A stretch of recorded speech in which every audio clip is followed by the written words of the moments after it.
Did Paul Chambers play the So What bass part wrong? Before I get into the main topic, I just have to note that this is my first video since a surge of new subscribers from my review of the Squier Classic Vibe Active 70s Jazz Bass 5. This might seem like a bait and switch, but if you're new here, please stick around. I hope you'll find this interesting. And don't worry, I do have more gear videos coming. Okay, let's go. Continuing the overambitious projects my band started last winter with my arrangement of John Coltrane's A Love Supreme in its entirety, we're currently preparing for a gig where we'll play the legendary Miles Davis album Kind of Blue in its entirety. This has been a dream of mine for several years. Now, there are a few ways someone could approach this. 4 of the 5 tracks from Kind of Blue are in Volume 1 of the real book, and Flamenco Sketches is in Volume 5. We could just bring our real books to the gig and run the tunes down. But where's the fun, the challenge in that? There's a lot of nuance in these recordings beyond the simplified charts in the real book. Blue and Green, in particular, is just a barely recognizable sketch of the melody. But beyond that, the real book mostly glosses over arranged elements in the rhythm section, from the introduction to So What, all the way through to the end of Flamenco Sketches.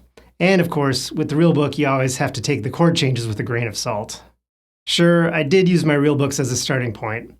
I also consulted the Miles Davis Omnibook. But ultimately, I relied on my ears to get the horn harmonies right, and in many cases, picking out a few key Bill Evans piano comp lines as well, since our band doesn't have a chordal instrument, to give to whichever horn isn't already busy doing something else. This involved a fair amount of close listening with headphones, and in the process, I was reminded of something I first noticed a couple of years ago. I think Paul Chambers plays the main melody of So What wrong? Who do you think you are? What gives you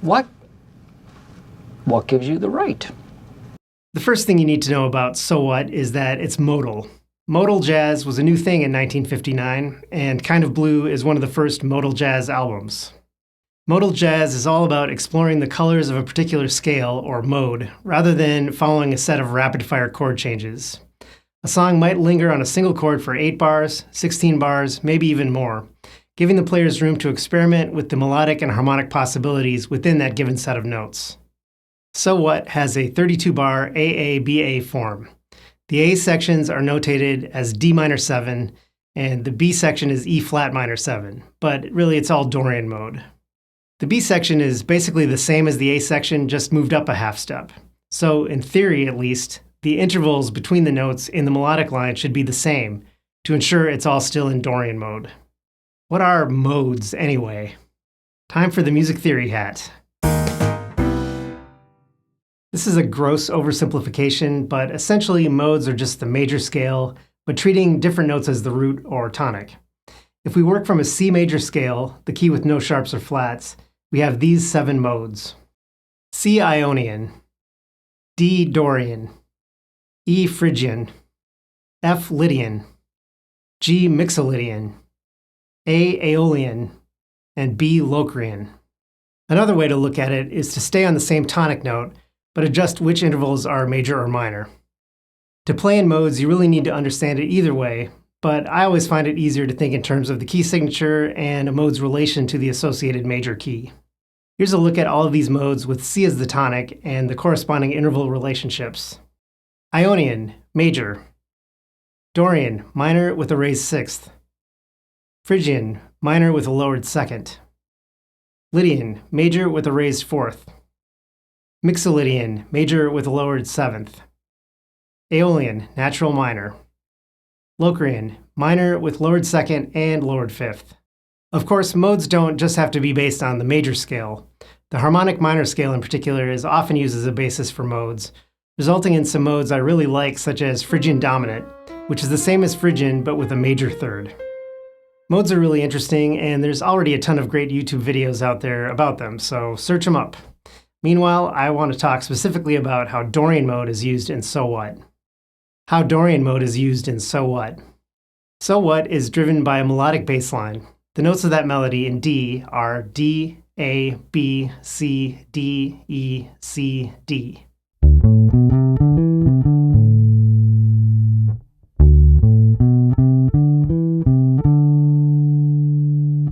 If you shift that melody up a half step for the E flat section, The notes are E flat, B flat, C, D flat, E flat, F, D flat, E flat.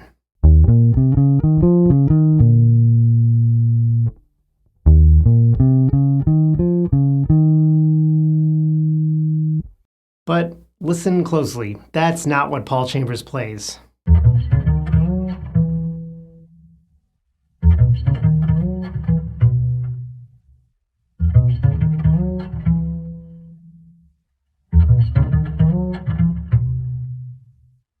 Yes, he's consistently playing a D natural in the melody over the E flat chord. That's effectively switching us from E flat Dorian to E flat melodic minor. It's an interesting choice, especially since the chord is supposedly an E flat minor 7, and the melody, as it's written in just about every available print version, has a D flat. But it depends on what, if any, sheet music Miles actually brought to the session. Is it intentional? Naturally, I turned to the internet for answers, and naturally, there's a discussion on Reddit. The poster mentions the D natural and asks, is Paul playing a wrong note all the time without noticing? Did we play it wrong for 60 years? Every transcription I found on the internet writes a D flat, which makes absolute sense, even if it's not what's played.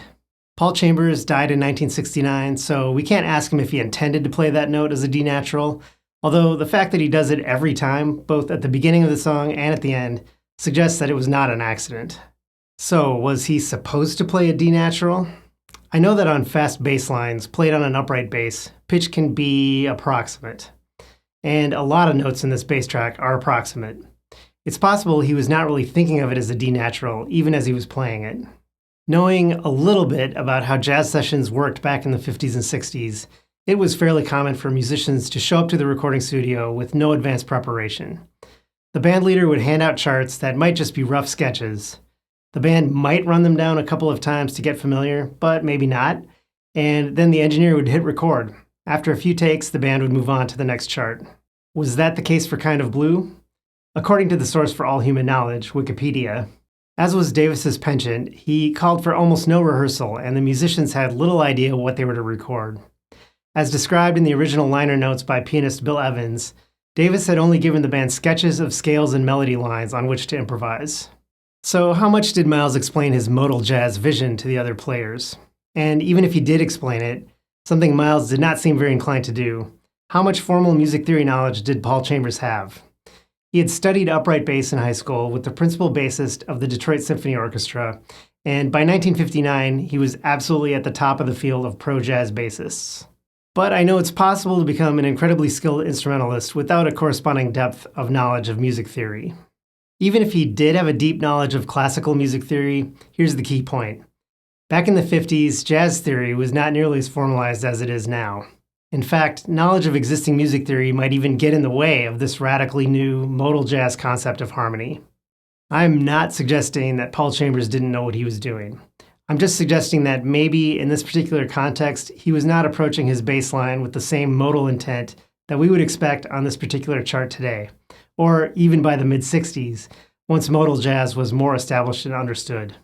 Consider the attention to detail he brought to the rest of the structure, the complex introduction duet with Bill Evans, where he apparently tuned his E string down to a low D, or the pedal octave pattern he brings in for the first 8 bars of the second chorus of both Miles's and John Coltrane's solos.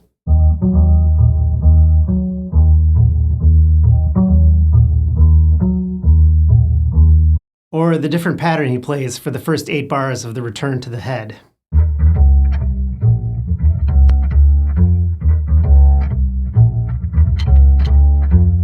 I'd really like to take a closer look at what Paul Chambers is playing in his walking line under Bill Evans's piano solo. This runs from 7:06 until 8:03 in the recording. I transcribed the bass part for those 32 bars, shown here.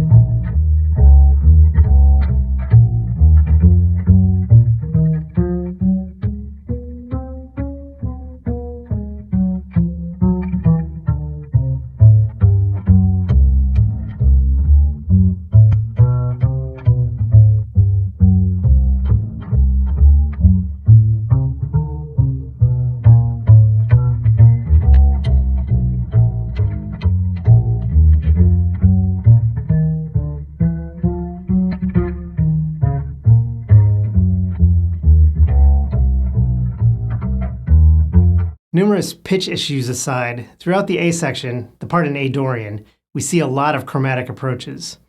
That's typical of traditional walking bass, but it seems a bit out of step with the new modal direction here. I really want to look at the B section though, the part in E flat Dorian. Paul Chambers only plays one E flat in the entire 8 bars, and it's on beat 2 of the first measure. There aren't as many chromatic notes here, but what there are a lot of are A flats. Every measure except the first and last in this 8-bar section has an A flat on the downbeat. There are also a lot of C naturals, usually played a bit flat, and quite a few G flats as well.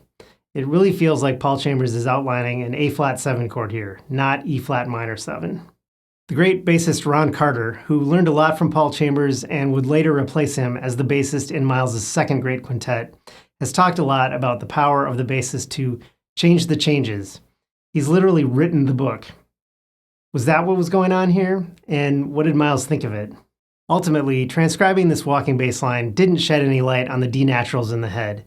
Paul Chambers does a lot of unexpected things in the B section here, but he doesn't play any D naturals. So whatever his intentions might have been, I think it's clear that a rigid adherence to Dorian mode throughout the song was not one of them. So what should a modern bassist do on this song? Most transcriptions of the song have the bass playing a D flat over the E flat minor 7 chord, which I think is correct for the song, regardless of what Paul Chambers did on the original recording in 1959. It's especially important when, like me, you're playing a fretted electric bass, where the pitch is much more distinct and prominent in the overall mix of the band than with an upright bass recording in the 1950s. This reminds me of how I'm handling the situation with another bass transcription in a big band I play in. One of the charts in our book is Cold Duck Time by Eddie Harris. The definitive recording of this song is from a live performance, and the band leader, Les McCann, even admits to the audience on the recording that Eddie had just brought the chart to the gig, and they're essentially sight reading it on the bandstand. All right, we're gonna try a new song. This is a song written by Eddie Harris. Today was the first time we ever saw it. So, with your help, we might do it. This is called Cold Duck Time. The bass riff that plays under the main melody, as our sheet music has it notated, is always playing an A natural over a B flat 9 chord, a chord that should have an A flat. Listening to the recording, it's really hard to pick out, but the bassist is kind of hitting it as a blue note, maybe halfway between an A flat and A natural, and kind of scooping it a bit. That's easier to do without frets, but definitely playing the song on an electric bass, it just sounds flat out wrong to me to solidly hit that A natural. So when we play it, I hit it on an A flat and quickly slide my hand up the fretboard.